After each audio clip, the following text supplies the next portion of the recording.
Ok, vamos a continuar con la clase que estábamos viendo acerca de lo que fue la fundación y la participación de los Yehudim en la fundación de Estados Unidos. Ya vimos qué había sucedido, ya vimos cómo fueron parte integral de todo el proceso de la fundación de Estados Unidos, pero vamos a ver la última parte de la clase que vimos la semana pasada, porque en el siglo XIX, que dijimos que apenas habían 6.000 Yehudim en Estados Unidos. En todo Estados Unidos, 6.000 Yehudim.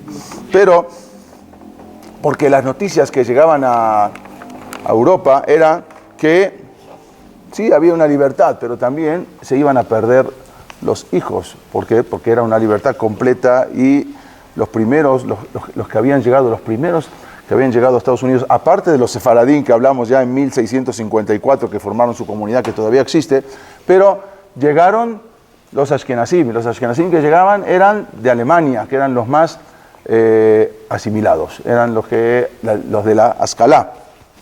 Entonces, mucha gente de los ortodoxos no querían ir a Estados Unidos porque sabían que era un riesgo con sus hijos. Eso fue lo que mantuvo a los Yehudim todavía en Europa. Los Yehudim, los judíos reformistas, que en verdad ellos habían abandonado todo el judaísmo tradicional, eran los llamados los judíos ilustrados, así se les decían, los seculares, que habían abandonado prácticamente el judaísmo por completo. Luego en 1850 se aumentó ¿a cuántos? A 17.000 judíos, o sea, de 6.000 aumenta a 17.000, y así para 1870 había 270.000. Vean cómo va creciendo la cantidad de Yehudim que llegaban a Estados Unidos. La mayoría, como dijimos, eran asimilados y se establecían en Nueva York. ¿Por qué Nueva York? Porque era el primer puerto, cuando llegaban de Europa, el primer puerto más al norte, Miami es mucho más al sur. El primer puerto es Estados Unidos. Y como también dijimos la vez pasada, los Yehudim se enriquecieron increíblemente en Estados Unidos. Habíamos visto también, por ejemplo, que empezaban de la nada y llegaron a ser muy ricos. Estaba el fundador, por ejemplo, de Goldman Sachs, se llamaba Marcus Goldman, o los fundadores del centro comercial de lo que es Bloomingdale, eran Yehudim, se llamaban, eran hijos de Binyamin y Hannah Bloomingdale, se llamaban Yosef y Lehman Bloomingdale también. Eran, después también Lehman Brothers, todas las grandes compañías fueron fundadas por los mismos Yehudim. También vimos, déjame poner esto, que los mismos, muchos que no tenían dinero y empezaron como actores porque no tenían que hablar inglés. Desgraciadamente toda esa inmigración a Estados Unidos que empezó a enriquecerse, desgraciadamente constituyó un holocausto espiritual, porque así como se enriquecían, pero espiritualmente cada vez fue algo sin precedentes en la historia del pueblo judío. Los que habían llegado eran la mayoría no observantes, la mayoría que eran judíos no ortodoxos, y como resultado, más del 90% de los casi 6 millones de judíos norteamericanos hoy en día no son ortodoxos, más del 90%. ¿Por qué? Era algo tremendo, porque eran la gente que venían ya desgraciadamente asimilados, y los que no venían también se iban asimilando. Pero ¿cuáles fueron los motivos? Eso es lo último que vimos en la clase. ¿Cuáles fueron los motivos de esa pérdida espiritual? Dijimos, en primer lugar, los inmigrantes que empezaban a hacer una nueva vida, que ya querían olvidarse de todas las persecuciones que había en Europa, en Rusia, en Polonia, las persecuciones. Entonces querían una vida mejor, querían llegar a ser la América. Por lo tanto, querían liberarse de todo lo que estaba conectado con el viejo continente. Ahora, de repente, llegaba una cosa nueva. Entonces, muchos sintieron que la Torá ya era anticuada. Muchos sintieron que la Torá ya no tenía esa relevancia en el nuevo y moderno mundo que ellos acababan de llegar. Ya, la Torá ya quedó en la historia. También, al no haber una comunidad, porque llegaban y no había una comunidad ortodoxa, a diferencia que en Europa, que había por todos lados, en América no existía una comunidad ortodoxa judía establecida que pudiera ofrecer una estructura religiosa. Por otro lado, no contaban con un sistema educativo, no había yeshivot, no había Talmud Torah. Entonces, cuando llegaban, lo primero que tenían que hacer es buscar la parnasá, buscar la comida. Y los hijos, bueno, si había que mandarlos, había que mandar a una escuela a la que encuentren por ahí. Los judíos, entonces, empezaron a levantar, los judíos reformistas, sí, por el siglo XIX, más o menos los 1800, los judíos alemanes de Nueva York construyeron una sinagoga reformista estos son los inmigrantes que iban llegando de Rusia, de todos los pogroms que había en Rusia, con los ares rusos, se salían de Rusia, de Ucrania, en Kiev. Hubo una expulsión de los judíos en 1853, más de 65.000 judíos expulsaron de Kiev en 1853. Era algo tremendo. Los ucranianos generalmente siempre fueron muy hostiles. Peor que los rusos. Mucho más antisemitas que los rusos.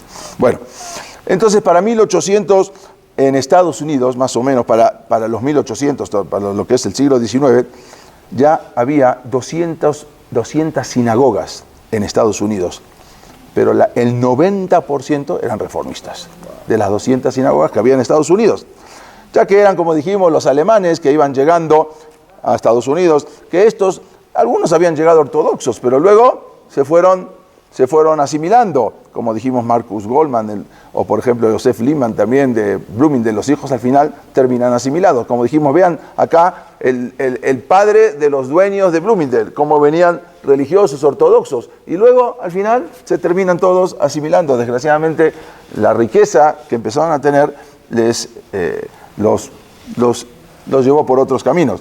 Con esta migración, el movimiento reformista prácticamente se mudó de Alemania y se instaló en Estados Unidos.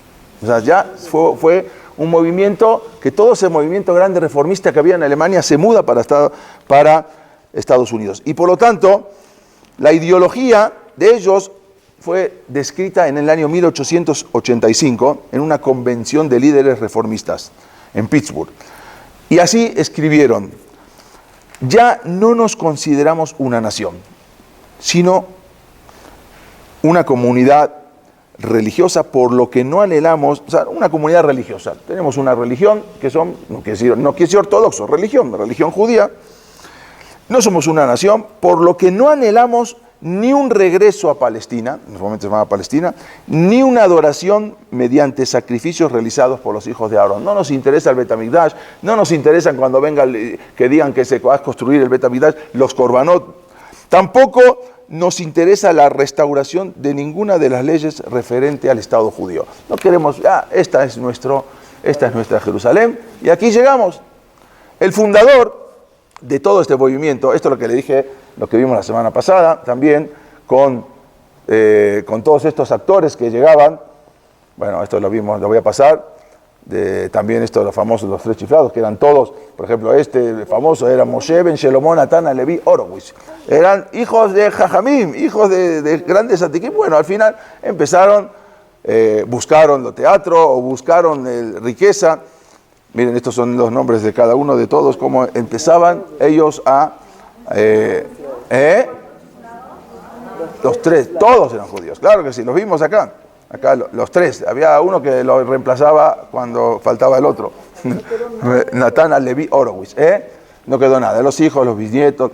El resultado final fue que estos conservadores que sintieron que esta gente empezaron a hacer cosas que nunca se imaginaron, los reformistas se fueron un poco más allá de lo que habían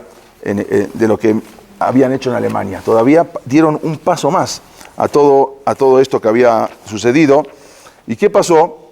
Resulta que ahora ellos empezaban una nueva vida y empezaban a hacer cosas que incluso los mismos reformistas se quedaban sorprendidos de cómo puede ser que llegaron a tanto, en el sentido de que hicieron, vamos a ver que todo esto que es los judíos que iban llegando, vean la cantidad, los inmigrantes que iban llegando de todas partes de Europa. El fundador, como dijimos, el fundador de todo este grupo reformista, que había llegado de antes, se llamaba Isaac Meyer Weiss. Este Isaac Meyer Weiss, ahora les voy a mostrar, era un inmigrante judío alemán, y fundó lo que era el Hebrew Union en Cincinnati, College en Cincinnati. Él, en 1883, era una noche del 11 de junio de 1883, cuando fue la primera graduación de este colegio judío reformista. Entonces hizo un banquete, acudieron 200 personas a ese banquete, y en ese banquete, donde estaban todos reunidos para la graduación, los invitados, los más tradicionales, se horrorizaron al ver que en el banquete de graduación se había ofrecido todo un banquete de mariscos, todo un banquete de cangrejos, camarones, patas de rana, y todo eso, y el postre a su vez era un postre de leche. Se horrorizaron porque esto nunca lo habían visto, ni siquiera todavía los reformistas en Alemania, pero acá en Estados Unidos ya fueron todavía mucho más. Ese banquete Taref provocó que los judíos más tradicionales pensaran ahora que los reformistas ya habían ido demasiado lejos y a su vez ellos querían separarse. ¿Pero qué hicieron? No se sabe por qué pusieron Taref, o sea, qué pasó que pusieron esos Taref, pero indirectamente ese incidente marcó el rumbo del judaísmo en Estados Unidos. ¿Por qué? Ahora les voy a mostrar quién es. Este es Isaac Meyer Weiss, que él fue el fundador del movimiento reformista en Estados Unidos, Isaac Meyer Weiss. Él fue el primero que inició con todo esto. Entonces ahora tuvieron que buscar otra alternativa, pero tampoco querían irse al lado ortodoxo del reformismo, esto no lo podían soportar, pero irse al lado ortodoxo, entonces no, por lo tanto tuvieron que buscar como una peshara, un intermedio, y fundaron un nuevo movimiento que se llamó conservador. Por eso, conservador, al final termina siendo lo mismo. Acá, en Estados Unidos, fue, después de ver todo lo que había sido, que habían ido tan lejos los reformistas, entonces desearon, ellos buscaron otra alternativa, y por lo tanto los llevó a la fundación de esto que es el movimiento conservador dentro del judaísmo. Salomón Schechter era un respetado judío de Inglaterra, de Cambridge, y él fue también el que encontró la famosa Genizá del Cairo. En el Cairo se encontraron muchos manuscritos, y él fue el que lo encontró, este Salomón Schechter. Él fue el que creó el movimiento conservador en el año 1886, funda el movimiento conservador, que se sintieron ofendidos por lo que habían hecho los reformistas. Este líder era muy respetado, y él ayudó a formar lo que es la ideología conservadora. ¿En qué consistía? Consistía en darle un respaldo a la Torá, a la palabra de Hashem. Pero ellos decían que la interpretación, para interpretar la Torá, no se necesitaba la Torá Shebe'al Peh, la Torá oral. No, podemos interpretar la Torá, aunque es muy difícil, como dijimos la vez pasada, pero sin que vengan los grandes rabinos y nos empiecen a decir qué es lo que tenemos que hacer.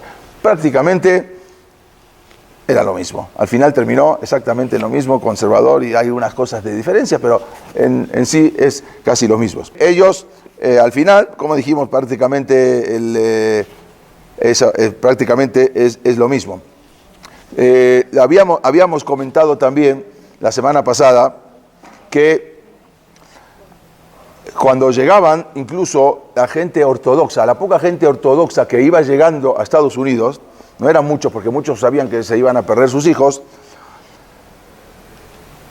pero la gran mayoría que habían llegado, la prueba más difícil, como vimos la semana pasada, era Shabbat, porque nadie, antes no era como hoy en día que el sábado era feriado, hoy en día en Estados Unidos, en México, en muchos lugares, pero antes no, el sábado era un día laboral, solamente había un solo día que era no laboral, que era el domingo. Por lo tanto, el sábado estaba incluido dentro de la semana laboral. La gran mayoría era muy difícil conseguir trabajo, porque trabajaban, sí necesitaban mano de obra, pero llegaban a trabajar y el viernes decían, mañana no llego, ya no vengas más. Y la otra semana tenían que ir a buscarse otro trabajo. Y así, algunos tenían casi más de 50 trabajos al año. ¿Por qué? Porque los corrían. No podían trabajar, hasta que al final los hijos Incluso los ponían en una lista negra. Cuando 1, 2, 3 veces dejaba de trabajar, ya lo ponían en una lista negra. Entonces cuando llegaba esta persona a trabajar en otro lado, a ver, lo buscaban, no, tú estás en la lista negra, ya no le daban trabajo. Y esta gente, el resultado fue que la gran mayoría de los Yehudim, aún los ortodoxos, dejaron de respetar el Shabbat.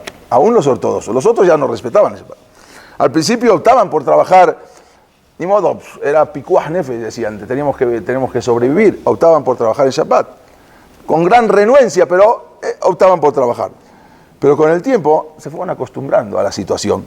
Y entonces ya el Shabbat también los orillaba a dejar otras misbot.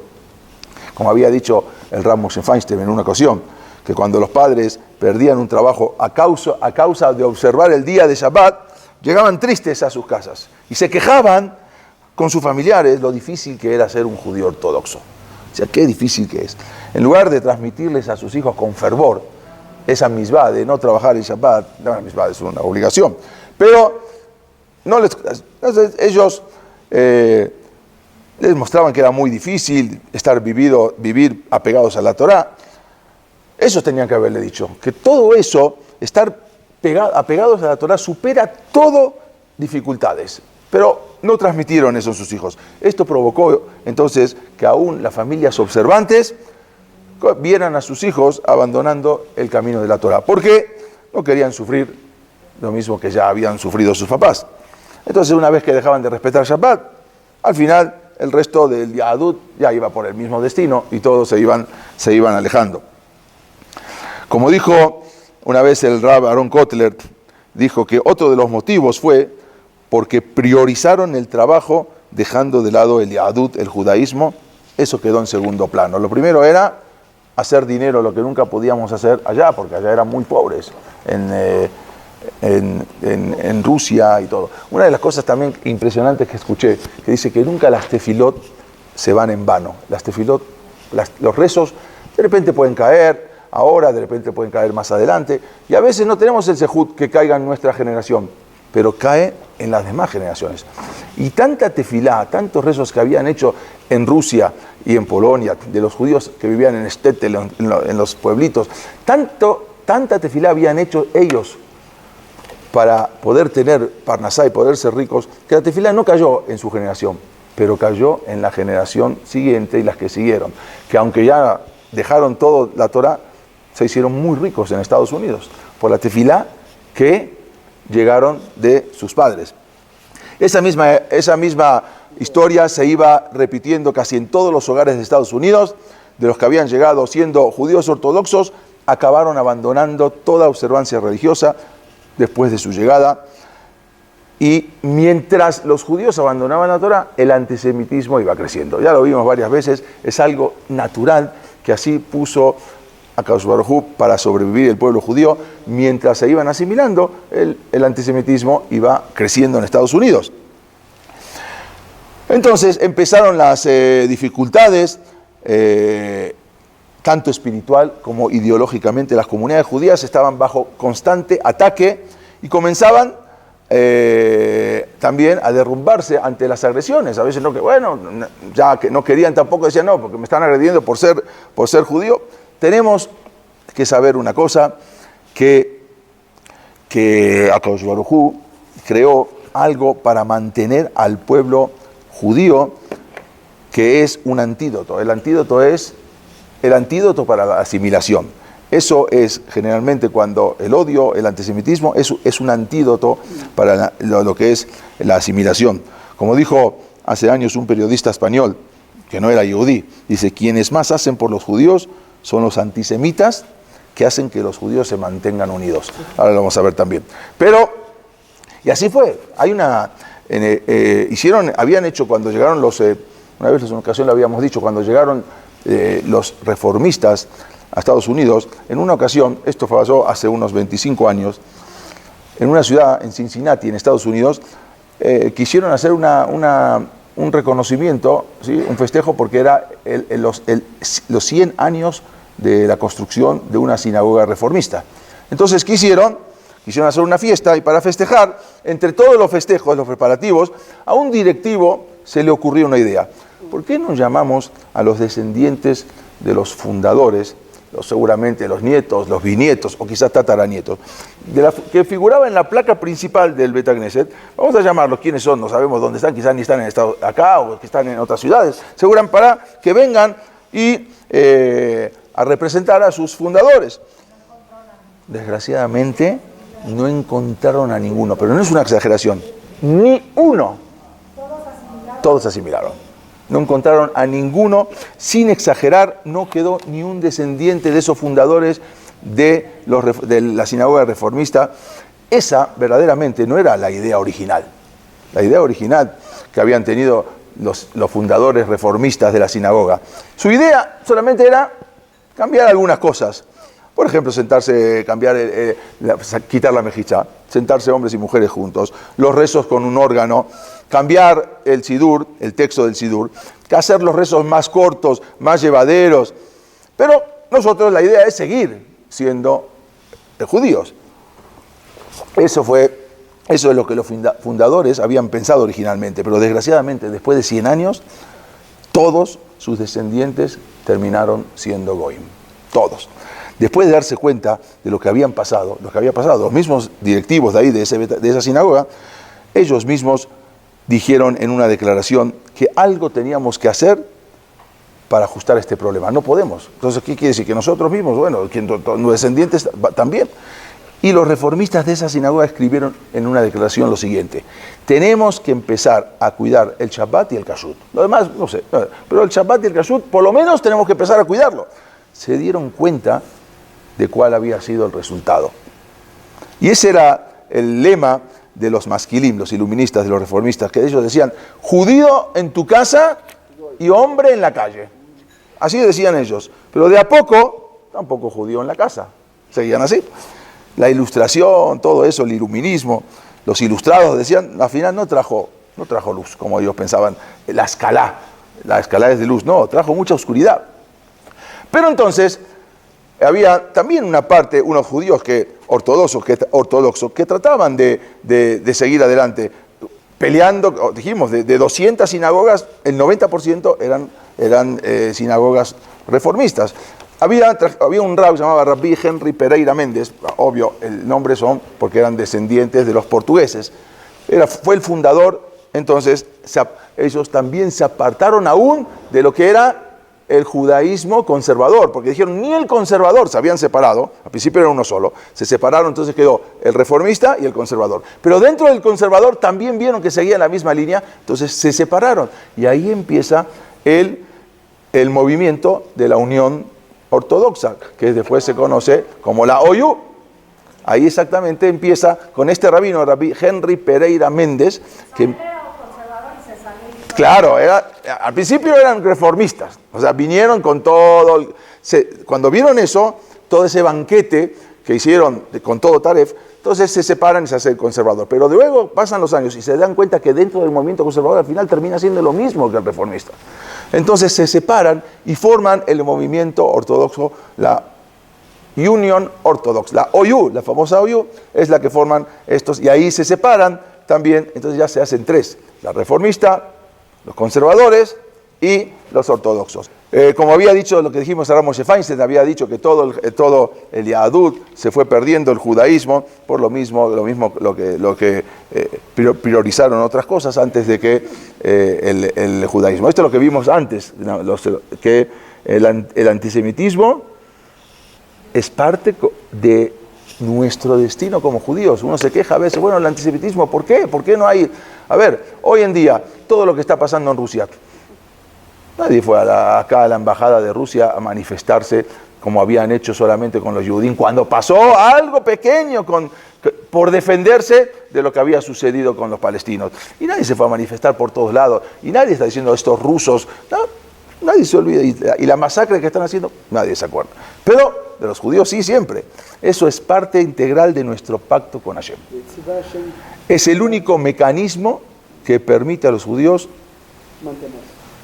que se olviden, o sea, que prohíbe a los judíos olvidar que somos judíos, que nos permite olvidar que somos diferentes, que nos permite olvidar que tenemos un mensaje que traer a la humanidad. Eso es lo que... hizo Boreolam. Como dijimos antes, quienes más hacen por los Yehudim son los antisemitas que provocan que se mantengan, que los Yehudim nos mantengamos unidos. Pero bueno, empieza ahora el movimiento ortodoxo, porque el pequeño movimiento ortodoxo empieza en Estados Unidos. En el año 1886 se funda la primera yeshiva en Estados Unidos. Todavía no había Leiku, todavía no había nada. Se llama Etz Haim, que se fundó en 1886, que a pesar de lo que los líderes de la mayoría de los rabinos decían que había que permanecer en Europa porque ir a América es directamente mandar a sus hijos a la asimilación. Pero de todas maneras había una cantidad que migraron y comenzaron a establecer lo que más adelante iba a ser una comunidad vibrante ortodoxa de Estados Unidos, después de Israel, la más importante, en un momento era más importante que Israel. Por eso se funda en 1886 la yeshiva Etz Haim. Y ahí empiezan los principales sinagogas ortodoxas de Nueva York. Deciden traer a un gran rabino, había que traer a un gran rabino de Europa, de las mejores yeshivot, para poder empezar a contrarrestar un poco todo eso que traían el reformismo, el conservadurismo. Entonces trajeron a una gran luminaria, se llamó Rabbi Yaakov Yosef. Era un joven, Rabbi Yaakov Yosef, era un joven que había estudiado en la yeshiva de Bolojin. ¿Se acuerdan la yeshiva de Bolojin? Se había cerrado la yeshiva de Bolojin, luego se abrió por poco tiempo, y él había estudiado con grandes rabinos en la yeshiva de Bolojin. Incluso cuando quisieron traer a un rabino muy grande, antes del Rabbi Meir Leib Mijael el Malvin, el famoso Malvin, lo quisieron ir a buscar a Rumania para traerlo a Estados Unidos. Él ya era una persona un poco grande y él no aceptó porque ya estaba en su vejez. Pero les recomendaron a otros rabinos. Entonces fueron a Vilna a buscar a un rabino y trajeron a este rabino. Rabbi Yaakov Yosef fue el primer rabino ortodoxo. Después vinimos a ver ya, el Rabbi Herman, pero este fue el primer rabino, digamos, grande, que fue incluso sugerido en Vilna por varios rabinos para ese puesto. Él había nacido en una ciudad en Kovno, en Lituania. Había estudiado, como dijimos, en la yeshiva de Bolojin, y con su rabino de él había sido Rabbi Israel Salanter. El Rabbi Israel Salanter era el rabino, y él, entonces, lo indicaron para llegar, para mandarlo a Estados Unidos y a levantar todo ese movimiento. Estos son abrejim de la yeshiva de Bolojin. Algunos abrejim de la yeshiva de Bolojin, vean cómo se vestían, cómo tenían bien vestidos, así eran, como les había dicho Rab Hai de Bolojin, que los había levantado los abrejim. Este Rab Yaakov Yosef era una eminencia talmúdica, fue especialmente conocido por sus derashot, era un conferencista, y era lo que se necesitaba, no solamente un rabino que venga a imponer a la jot, sino también una persona que pueda atraer a la gente. Entonces este era el más indicado. Muchos grandes rabinos se habían negado a ir a Estados Unidos por temor a perder a los hijos en la asimilación. El Rabbi Yaakov Yosef decidió hacerlo. Como dijimos, el alumno de Rabbi Israel Salanter, y él le habían ofrecido, llegó a Estados Unidos, bueno, antes hizo un contrato, le habían ofrecido una suma anual de $2.500, $2.500 anuales. En ese momento era un sueldo bastante importante, estamos hablando 1880, 1890, era un sueldo bastante importante, $2.500 anuales. Y también el compromiso de que las congregaciones ortodoxas se iban a unir todas a él. Y se le dio el gran honor de que él pueda dirigir a todas esas pequeñas comunidades ortodoxas. Él sale de Vilna, llega a Estados Unidos justamente un día de Shabbat, el barco llegó en Shabbat, la perashá era Matot Mas'eh, el 7 de julio de 1888. Él llega a Estados Unidos en un barco en el transatlántico, llega a New Jersey, justamente un día de Shabbat. Él tuvo que esperar, no podía bajar del barco porque era Shabbat. Después de Abdalá, baja del barco y se lo lleva a un hotel que hasta unos años todavía existía, hoy día no, en New Jersey, se llamaba el Hotel Meyers. Hotel Meyers, acá lo vemos, un hotel cercano al puerto. Más de 100.000 personas se habían reunido para darle la bienvenida. O sea, ya eran gente no solamente ortodoxos, sino también conservadores, tirando hacia ortodoxo, fueron a recibir al rabino.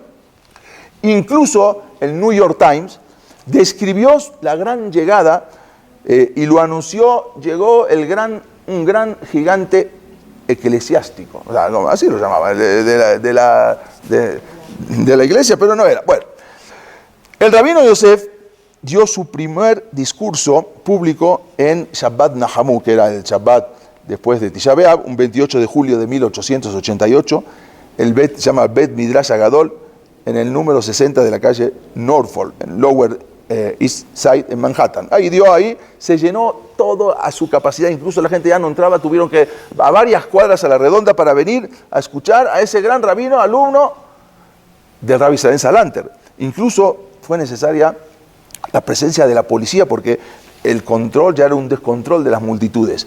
Los periódicos en Nueva York continuaban durante meses informando sobre las enormes asistencias que llegaban a sus conferencias.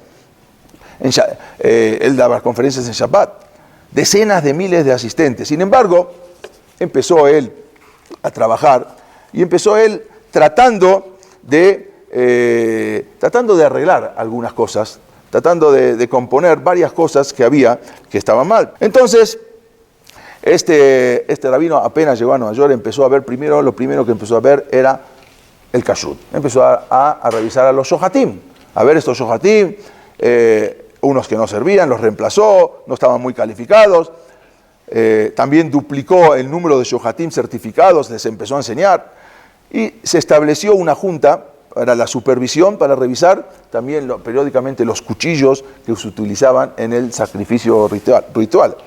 Él implementó también con éxito el mismo concepto para los pollos y para las aves. La gente decía, no, es mucho más para los ofot, no hay que hacer tanta jumbrot, no hay que ser tan pesado. No. Al final, él logró todo eso, avanzar, no solamente en eso, sino después en la matzah kasher, ver bien cómo se hacía. Y él tomó también un interés activo en la educación. En la educación empezó a esa pequeña yeshiva que existía, la empezó a enseñar, a adiestrar bien, todo perfecto, y así iba creciendo la fama de este rabino Jacob Yosef y se fue extendiendo por todo Estados Unidos.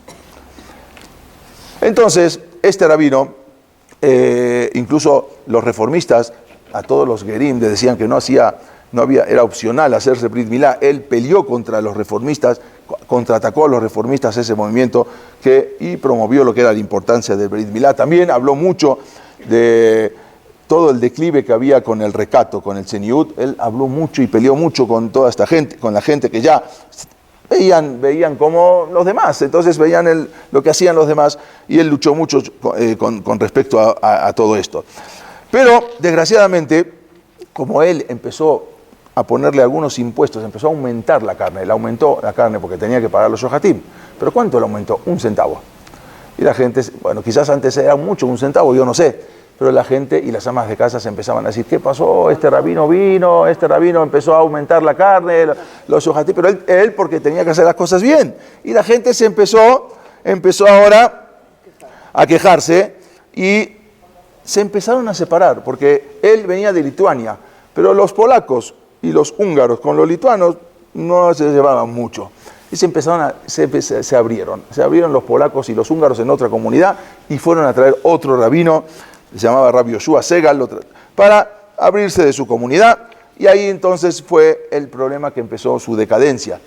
Las medidas que él quería tomar para fortalecer el kashrut en Estados Unidos, y aumentó un poquito los precios, pero eran centavos, la gente no estaba dispuesta a aceptar. Los dueños de los mataderos no tomaron bien también esta pérdida de autoridad, y se formaron ahora una asociación contra este rabino.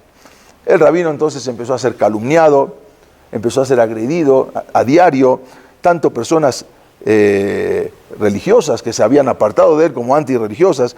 Fue acusado de robar a los pobres para su beneficio personal. Ya empezaban dentro de la misma, desgraciadamente así pasa mucho. No pasó mucho tiempo para que todos los enemigos de Rabbi Jacob Yosef se unieran y lo atacaran, incluso en las áreas que él había levantado. Constantemente se organizaban manifestaciones antirreligiosas en todo Manhattan para denigrar la autoridad del rabino Con el tiempo, la Asociación de Congregaciones Hebreas Ortodoxas, entonces, que era lo que trajeron a este rabino, financieramente fueron destruidos, ya no había más aportes para estas asociaciones, y por lo tanto, este rabino ya le quitaron el sueldo, y lo mandaron ahora a que sea un simple mashgiach de la carne, o sea, que los carniceros le paguen. De rabino ahora lo mandaron como un simple supervisor, y al final este rab se quedó sin un centavo, se tuvo que mudar de apartamento. Sus heridas se agravaron y sufrió un derrame cerebral. En un principio, al final, empezó a recuperarse, pero a la recaída, después de unos años, se quedó sin palabras, ya no podía hablar, postrado en la cama. Y esa ciudad que con tanto entusiasmo habían acogido al rabino, con tantos honores, al final terminaron olvidándolo, solamente por querer hacer bien las cosas, querer poner el kashrut. Él venía con una convicción, no era de los que se movían, venía de Bolojin, venía de Rabbi Israel Salanter. Y falleció unos meses después, el 24 de Tamuz del año 1902. Pero algo impresionante sucedió. Cuando iban ahora en su procesión, en su levayá, nadie entiende, pero se juntó miles y miles de Yehudim, como que arrepentidos venían a su levayá. Mientras toda la procesión fúnebre que seguía el féretro iban hasta el cementerio, habían pasado por una fábrica de papel, y los obreros, que en su mayoría eran alemanes, los obreros de esa fábrica, cuando vieron a toda esa procesión pasar, empezaron a tirarles desde arriba piedras, aceite caliente, tuberías de metal, basura, toda la levayá que pasaba por ahí. Y entonces ahí vino la policía, a medida que se desarrollaba todo ese motín que siguió, vino una fuerza policial, porque vieron algo tremendo que estaba pasando. Y empezaron a golpear, pero no empezaron a golpear a los atacantes, empezaron a golpear a los judíos. El antisemitismo empezaba a levantarse, el Ku Klux Klan empezaba a levantarse. Cuando hay asimilación, empieza el antisemitismo, empieza el antídoto. Cuando todo se calmó después de toda esa cosa que pasó, se encontraron a decenas de judíos, había dos muertos, decenas de judíos heridos, hospitalizados, y otros encarcelados. ¿Por qué?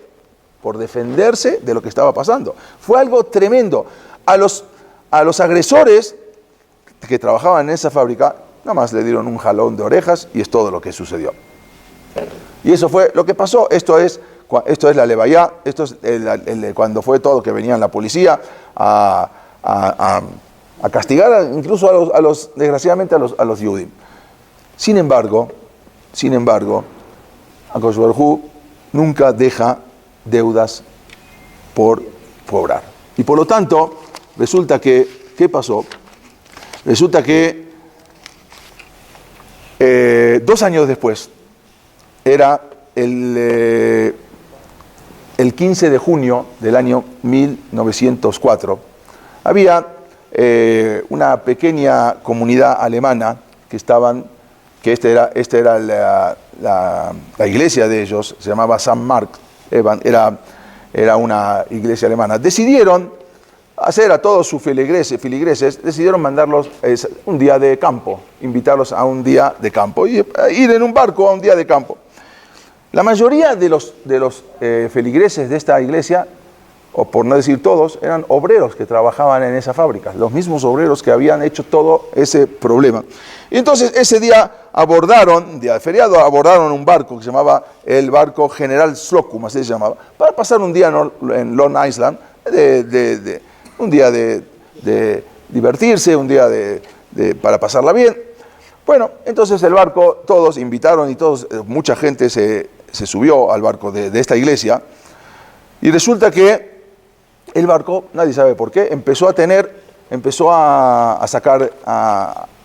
incendiarse. Aunque este barco tenía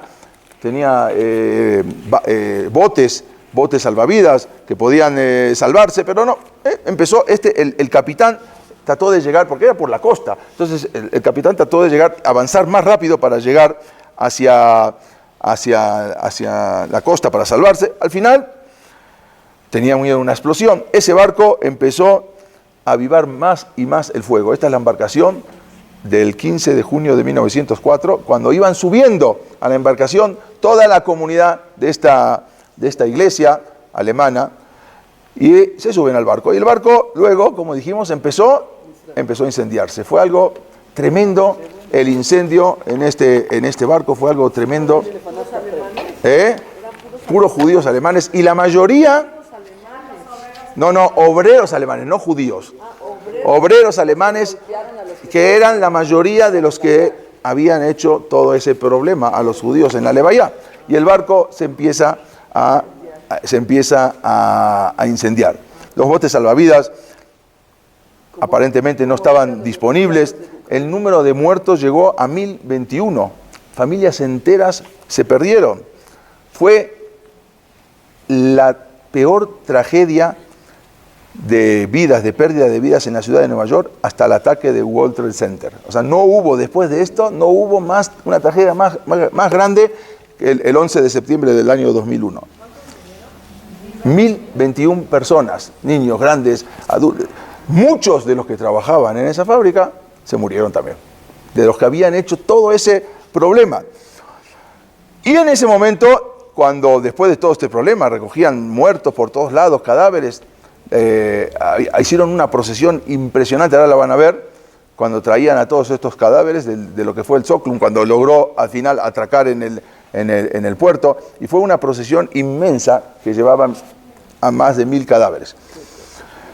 En ese momento, la gente, no los judíos, la gente empezaron a hablar, a murmullar en la calle, que dejaron entrever que la tragedia había sido el resultado directo lo que habían hecho a la Levaya, a la procesión funeraria en contra del rabino Yaakov Yosef.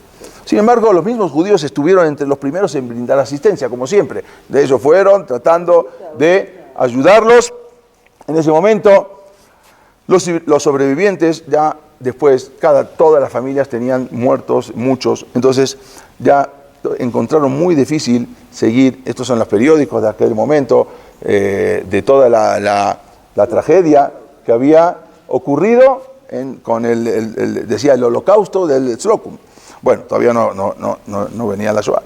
Y esta es la iglesia luterana, se llamaba San Marx y Evan, era la famosa iglesia luterana, donde asistían y fue donde invitaron a toda esta gente para hacer este viaje. Esta es toda la iglesia. Ok, resulta que ahora la gente que vivían en el barrio alemán, ahí ya empezaron a ver que era muy difícil continuar ahí, no querían olvidarse de todo este suceso, y muchos empezaron a abandonar ese vecindario. De a poco se fueron a diferentes lugares, y en poco tiempo ya no había más gente que acuda a esa iglesia. Incluso las casas, todo el vecindario, quedaron vacías, abandonadas. La iglesia permaneció sin uso, desolada, durante décadas, hasta que al final se vendió.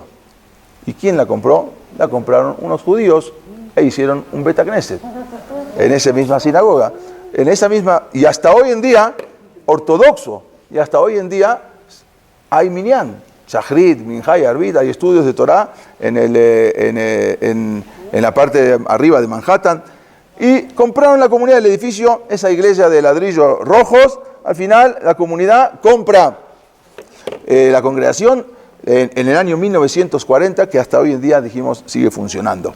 Incluso en el año 2004 fue el 100 aniversario de esa tragedia, y se dedicó la misma sinagoga, pusieron una placa en recordatorio a las 1021 víctimas que había. Este es el Bet Knesset, que hoy en día funciona, que antes era esta iglesia, que no solamente pasó lo que pasó con esta gente, sino que al final se fueron y la misma iglesia se convierte en Bet Knesset. Es impresionante, y esta es la placa que habían puesto en ese momento, después para recordar el 100 aniversario de la tragedia. En el libro famoso, ese libro que se llama All for the Boss, Todo por el Creador, ahí trae una biografía del Rabbi Yaakov Yosef Herman, que él había fallecido en 1967. Él cuenta que en una ocasión su hijo se había enfermado gravemente y los doctores le habían dicho que no había más nada que hacer. Él lo cuenta esto en este famoso libro All for the Boss. Inmediatamente reunió un minyan reunió un minyan y fueron este rab a la tumba del rabbi Jacob Yosef a pedir tefilá. Increíblemente, el niño, aunque le habían dicho los doctores que ya no había solución, el niño de pronto comenzó a mejorar y en poco tiempo se curó totalmente. Dicen también los grandes jajamim, el rebe Yoel Teitenbar, que era el rebe de Satmer, él mismo les dijo a su hasidim que vayan a rezar a la tumba de Rabbi Jacob Yosef, porque mucha gente le reportó que se salvaron, gente que estaba muy mal, se salvaron rezando en la tumba del Rabbi Jacob Yosef, de este rab que habían avergonzado, de este rab que habían vapuleado, de este gran rab que fue el primer rabino ortodoxo en Estados Unidos, sí, exactamente, en Nueva York. Es muy importante, si algún día están por ahí, es pedir en la tumba de un gran rab, que lo tenemos cerca, no es que están en Israel, o no, está prácticamente cerca. ¿Cuántas veces viajamos a Nueva York? Es muy importante si la persona va y tienen la oportunidad de rezar en la tumba de este gran rab, Rabbi Jacob Yosef. Sin embargo, como dijimos, en 1880, el 90% de las sinagogas americanas seguía la línea reformista, en 1880, pero en 1900 más de la mitad ya eran ortodoxas. Este rabino no pudo ver lo que había hecho, él plantó la semilla para que luego salga todo eso. El Rabbi Jacob Yosef no pudo ver lo que él había hecho en su vida, sin embargo, él allanó el camino para que más Yehudim se acerquen a la Torá y así se formen las yeshivot y sentar las bases para la yeshivot. Entre ellos, y salieron grandes rabinos, el Rab Avigdor Miller salió de todo lo que fue este trabajo. Otro de los grandes rabanín que salieron, Rab Pinchas Sheinberg, que no tiene mucho que falleció en el año hace poco. También el de los Isiot. Todo esto, él había plantado la semilla de todo lo que era la fundación de ortodoxa de Estados Unidos, que de pasar al 90% de sinagogas reformistas se transforma al 50% reformista y 50% ortodoxa. Todo esto es lo que él provocó. Quizás no lo vio en su vida, pero fue la semilla que él pudo poner para que salga todo ese judaísmo. Y luego vamos a ver que más adelante, ya no lo vamos a tocar en eso, más adelante lo vamos a tocar, porque ahora vamos a volver un poco en el tema, en lo que pasaba con los judíos de Rusia, lo que pasaba en Siria, lo que iba pasando en diferentes lugares en el siglo XIX. Pero todas las yeshivot que salieron, la yeshiva de Lakewood, las grandes yeshivot que llegaron a Estados Unidos, es gracias a lo que él pudo fundar, que al final no le dieron la importancia, pero todo eso que él puso fue lo que tenemos hoy en día en Estados Unidos, toda esa grande fundación y todo ese Yahadut grande en Estados Unidos, más que en cualquier otra parte del mundo. Esto es lo que nos enseñan, que cuando una persona más se aleja, es más viene el antisemitismo, cuando más se acerca, y esa es la causa natural para poder mantenernos como Yehudim.